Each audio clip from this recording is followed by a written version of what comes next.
ô combien sont les personnes jalouses, ô combien sont-ils nombreux, ô combien sont les personnes qui souhaitent notre mal et qui gravitent autour de nous.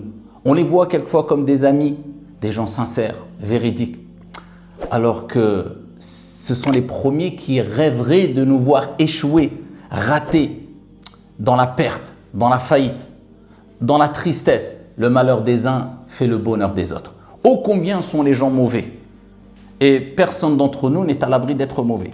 Et personne d'entre nous n'est à l'abri d'être touché par cette maladie qui est le hasad, la jalousie. Mais le principal, c'est de laisser mourir cette maladie en nous, de ne pas l'extérioriser à tel point qu'on fasse du mal à cause de cette maladie-là à travers notre langue et à travers nos membres. Non, on invoque Allah de purifier nos cœurs et on invoque Allah subhanahu wa ta'ala de faire accroître ses bienfaits vis-à-vis des personnes ou pour les personnes qu'on jalouse. C'est comme ça qu'on combat cette maladie-là. Mais comment reconnaître ces gens mauvais qui peuvent graviter autour de nous? Et comment se préserver surtout de leur mal? Eh bien, on pourrait d'abord, pour répondre à la première question, citer plusieurs signes qui ne trompent pas, qui nous rappellent que tel ou un tel, qui peut être même proche de nous, on le voit comme quelqu'un qui nous aime bien, peut-être on le voit comme un grand donneur de leçons, même sur les réseaux sociaux, même peut-être ça peut être un imam, un savant, un pieux, personne n'est à l'abri, même les compagnons n'étaient pas à l'abri de la jalousie. Mais par contre, il y a des signes qui nous montrent que celui-là qui est le grand donneur de leçons, ou celle-là qui est mon ami, celui-là qui est mon voisin, celui-là qui est dans ma famille, en fait, il me jalouse. C'est un jaloux. C'est une jalouse, c'est un gros jaloux, c'est une grosse jalouse.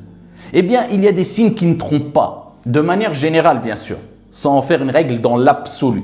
Et parmi ces signes-là, je pourrais en citer plusieurs, mais j'en citerai que deux. Le premier des signes, c'est lorsque tu vois une personne faire ce qu'il critiquait en toi.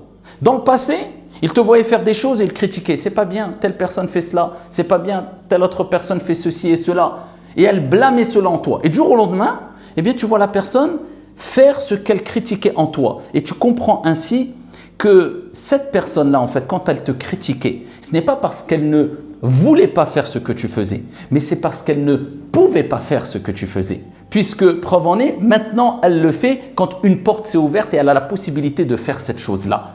Et ça, en d'autres termes, ça nous rappelle que la personne est jalouse de toi. Et ô combien sont nombreux ces gens-là, et ô combien il y a de grandes voies pour tomber facilement dans cela, et même moi je ne suis pas à l'abri de cela. Et c'est pour ça, comme je vous dis, particulièrement aujourd'hui, parce qu'aujourd'hui on est dans un monde très spécial, l'ère des réseaux sociaux, où on voit tout le monde et n'importe qui critiquer et condamner tout et n'importe quoi, souvent sans cadre.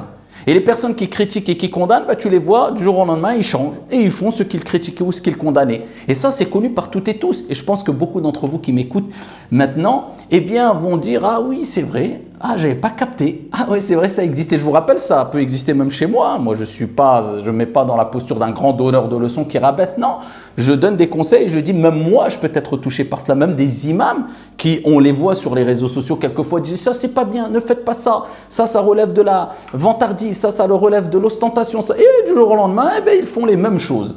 Rien à comprendre. Donc, soyez pas étonnés que ça vous arrive au sein de vos propres familles, chez vos amis, chez vos proches, chez vos voisins, que vous-même, vous soyez touché par cette maladie ou que moi-même, je puisse être touché par cette maladie, puisque la jalousie, c'est un mal, c'est un poison très vicieux qui s'introduit dans le cœur très facilement. C'est pour cela qu'il faut se prémunir de ce genre de maladie-là. Des gens qui condamnent surtout, et qu'Allah nous préserve de ne pas faire partie de ces gens-là qui condamnent des choses, mais en fin de compte, ce n'est pas parce qu'ils ne peuvent pas le faire, c'est pas parce qu'ils ne voulaient pas le faire, c'est parce qu'ils ne peuvent pas le faire. Et je continue sur les réseaux sociaux, des gens qui, par exemple, cherchent le buzz en critiquant des gens qui, soi-disant, feraient le buzz. Vous voyez, ce n'est pas parce qu'ils critiquent le buzz, c'est parce qu'ils n'arrivent pas à faire le buzz. Et les exemples en sont nombreux sur les réseaux sociaux et dans la vie de tous les jours, eh bien, les exemples en sont nombreux aussi. Parmi les signes aussi, il y a ce deuxième signe qui est quand tu vois une personne qui n'a que ça à faire que de s'occuper de ta vie privée. Il est marié avec qui? Il a voyagé où? Il mange quoi? Il a combien d'enfants? Elle habite où? Elle a acheté une maison? Elle paye un loyer ou pas? Elle a quoi comme voiture? Et ainsi de suite. Jusqu'à ce que les gens font des recherches. C'est des espions. Ils vont sur Google et ils tapent les noms. Tac, tac, tac, tac, mariage. Tac, tac, tac, tac, habitation. Tac, tac, tac, tac, nombre d'enfants. Tac, tac. Aqbil ala sha'nik, mêle-toi de tes affaires. Un homme est venu voir l'imam Malik, rahmatullahi alayhi, et il lui a dit, ya imam, informe-moi sur ton âge. Quel âge as-tu? Il dit aqbil ala sha'nik, une expression pour dire mêle-toi de tes affaires. Puisqu'il y a des gens ici, ils ne veulent pas répondre concernant leur âge, tout simplement, parce qu'ils ont X ou Y raison, parce que voilà, ça relève de l'intimité. Ça, c'est concernant l'âge. Que dire si une personne était venue voir l'imam Malik ou même d'autres savants ou d'autres personnes et qui leur disent j'aimerais bien savoir avec qui tu es marié, combien tu as d'enfants, t'habites où, t'habites en maison, il y a combien de chambres chez toi, et tu voyages où, et tu manges quoi, Mais mêle-toi de tes affaires, mêle-toi de tes affaires. Le prophète alayhi salatu wassalam n'a-t-il pas dit min husni islamil mar'i tarkuhu ma la ya'ni? Ce qui fait partie du bel islam, la bonne compréhension de l'islam, la bonne application de notre religion, c'est de ne pas se mêler de ce qui ne nous regarde pas. Ça ne te regarde pas. Occupe-toi de ce qu'il y a dans ton frigo. Occupe-toi de ce qu'il y a chez toi. Occupe-toi de ce que ta relation avec ton épouse, l'épouse avec son époux. Occupe-toi de ce que, est-ce que tes enfants ont fait leurs devoirs ou pas? Est-ce que tes enfants ont un bon comportement ou pas? Est-ce que tes enfants se comportent bien avec leurs professeurs ou pas? Etc. Amma, qu'est-ce qu'un tel a mangé, où il a voyagé, où il habite? Mêle-toi de tes affaires. Trop le suqrasek en d'autres termes. Et ça, c'est connu et répandu surtout aujourd'hui, où c'est devenu une mode d'afficher sa vie privée. Et on donne cette habitude aux gens de savoir tout sur ta vie privée. Et certaines personnes qui ont provoqué cela, après ils se plaignent. Pourquoi ils se mêlent de mes affaires dans ma vie privée? Mais toi, tu affiches tout sur ta vie privée. C'est pour cela que évitez d'afficher votre vie privée, de dévoiler votre vie privée. Ça, c'est votre intimité. Ça, c'est votre citadelle. Ça, c'est votre vie privée. Préservez-la, préservez vos familles. Et c'est pour cela que la discrétion doit être de mise. Et le prophète alayhi salatu wassalam nous a recommandé cette discrétion-là, comme on va le voir incha'Allah ta'ala. En tout cas, pour ne pas trop prolonger. Quels sont les remèdes? Les remèdes pour se préserver de ce mal-là, du mal des jaloux, du mal des envieux, du mal des mythos qui veulent passer pour des grands conseillers, mais en fin de compte, ils ne veulent pas ton bien, ils sont juste jaloux. Comment se préserver de tout ce mal-là et que nous-mêmes nous tombions dans ce mal-là? Il y a plusieurs solutions. Parmi ces solutions-là, un sage disait, un poète disait, Isbir ala kaydil hasoud, fa inna sabraka qatiluh, fa an-naru ta'kulu ba'daha in lam tajid ma ta'kulu. Patiente quant à la ruse du jaloux, car ta patience le tuera. Le feu se consume quand il ne trouve plus rien à brûler. Laisse-le se consumer. C'est du feu qui veut tout ravager. Quand il ne trouvera plus rien à brûler, il se consumera. La patience, l'indifférence. Laisse-les de côté. Trace ton chemin. Continue à avancer. Place ta confiance en Allah subhanahu wa ta'ala. Agis avec intelligence, une certaine discrétion et en faisant tes invocations. Les invocations, c'est le deuxième point pour se préserver. Ad-du'a, ad-du'a. L'invocation, l'invocation. Al-afkar, al-afkar. Les évocations, les évocations. Allah a révélé surat al-falaq et surat al-nas. À travers ces soirs, on cherche protection auprès d'Allah subhanahu wa ta'ala contre le mal des envieux. Wa min sharri hasidin idha hasad. Contre le mal de l'envieux quand il envie, quand il exprime son envie, sa jalousie avec haine. C'est-à-dire, l'envieux, c'est l'envie qui est blâmable. C'est quand une personne veut que le bienfait que Dieu t'a accordé disparaisse. Le malheur des uns fait le bonheur des autres. Mais si tu envies ton frère, mais tu invoques pour lui, tu ne veux pas que ce bienfait disparaisse, tu aimerais avoir la même chose, mais tu invoques Allah en sa faveur, il n'y a pas de mal. Mais si tu as une envie avec de la haine, que Dieu nous en préserve, invoque Allah Azza wa Jal. Donc invoque Dieu pour que Dieu purifie ton cœur afin de te préserver de la jalousie, car moi-même le premier, nous, on n'est pas à l'abri. Et invoque Allah subhanahu wa ta'ala à travers la récitation de Surat al-Falaq et Surat al-Nas et les invocations du soir et du matin afin que Dieu te préserve du mal des envieux, car l'envieux peut être très dangereux à travers ses membres, sa langue, mais aussi son œil, le mauvais œil. Le prophète alayhi salatu wa salam a dit Al-aynu haqq. Le mauvais œil est une vérité.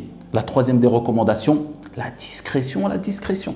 Et c'est pour ça le prophète alayhi salatu wa salam, dans le hadith rapporté par At-Tabarani et d'autres, il nous dit cherchez la réussite dans vos projets. Regardez, cherchez la réussite dans vos projets. Projet de mariage, projet d'investissement, projet d'entreprise, projet de voyage, cherchez la réussite dans vos projets, dans le fait de ne pas les divulguer, de les cacher. Sauf si tu les divulgues à des personnes de confiance, un cercle très restreint pour le conseil, car c'est très important. Allah dit au prophète, consulte-les dans les affaires, quand tu as pris ta décision, place ta confiance en Allah Azza wa Jal. Un groupe très très restreint, une élite que tu considères comme une élite, masha'Allah.